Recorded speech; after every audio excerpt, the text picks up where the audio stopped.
पाहूया पुढील महत्त्वाची बातमी। सुखबीर सिंग बादल यांच्यावर हल्ला प्रकरण। जसपाल सिंगच्या पुण्यातील निवासस्थानावर छापेमारी करत दहशतवाद विरोधी पथकाची मोठी कारवाई आहे। पुण्यातील पुलगेट परिसरातील निवासस्थानासमोर छापेमारी झाली आहे। पुण्यातील पुलगेट परिसरातील निवासस्थानावर छापेमारी झालेली आहे। आपले प्रतिनिधी चंद्रशेखर भांगे आपल्या सोबत थेट जोडले गेलेले आहेत। चंद्रशेखर, आपण पाहतोय की सुखबीर सिंग बादल यांच्या हल्ला प्रकरण आणि जसपाल सिंगच्या पुण्यातील निवासस्थानावर आता छापेमारी झाली आहे। काय अधिकची अपडेट? गेल्या काही वेळापासून ही सगळी छापेमारी पुण्यातील पुलगेट परिसरात जे निवासस्थान आहे त्या आरोपीच्या निवासस्थानकावरती सध्या सुरू आहे। आपण बघू शकतोय खरं तर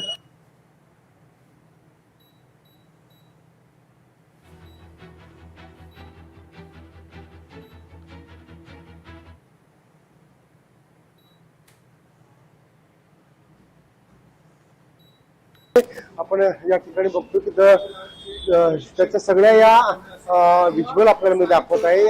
अशा पद्धतीनं पुण्यातील पुलगेट परिसरातील हे जो हल्लेखोर आहे जसपाल याचं हे घर आहे आणि या घरामध्येच तो राहत होता। गेल्या 2 वर्षापासून तो आहे तो दुसऱ्या म्हणजे अर्थात नांदेड या ठिकाणी गेलेला होता।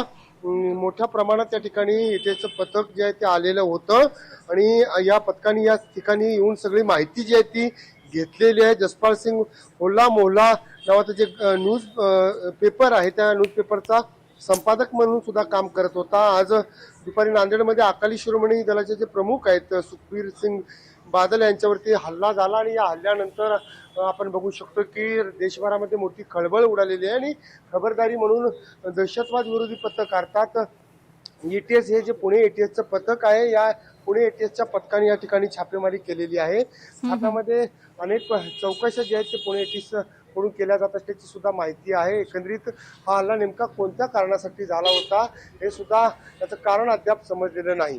सेजल, निश्चितच धन्यवाद चंद्रशेखर।